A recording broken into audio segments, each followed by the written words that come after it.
Hey everyone, it's Jullien Gordon here from www.careerchangechallenge.com, and I am answering any question that you were having regarding your career change and the challenges that you were facing. Now today we have an interesting question from RJ, who is considering making a transition from a professional career to entrepreneurship. And I definitely have some insights on that since it's something I've done within the last 2 years, and I want to share those with you after I read the question. Hi, Julian. I'm tired of working for other people, and I'm considering working for myself like you. How should I prepare for my transition? Sincerely, RJ.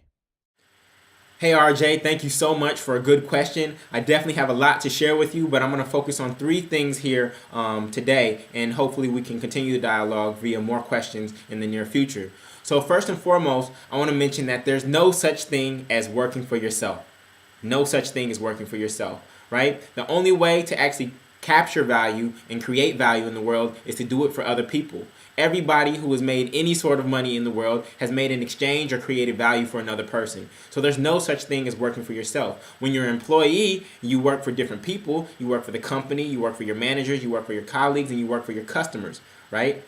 When you're an entrepreneur, you work for your customers, you work for your employees, and you work for your investors. So there is no such thing as working for yourself. A lot of people use the language, but in reality, it just doesn't exist.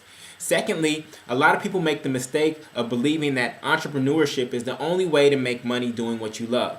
Now, being on this road for almost 2 years now, I want to let you know that entrepreneurship is not this romantic thing. It is a labor of love. It is tough work. You will work harder you will work harder as an entrepreneur than you work in a particular company. But it's kind of interesting because it's weird that we actually tend to work harder for other people than we do for our own dream. So entrepreneurship is an opportunity to actually challenge that notion and that psychology that we have, but entrepreneurship is hard work. And if you're going to get into entrepreneurship, I really want to encourage you to make sure that you are doing it for the meaning that company that you create will create for others and not for the money, because this is not a get rich quick scheme.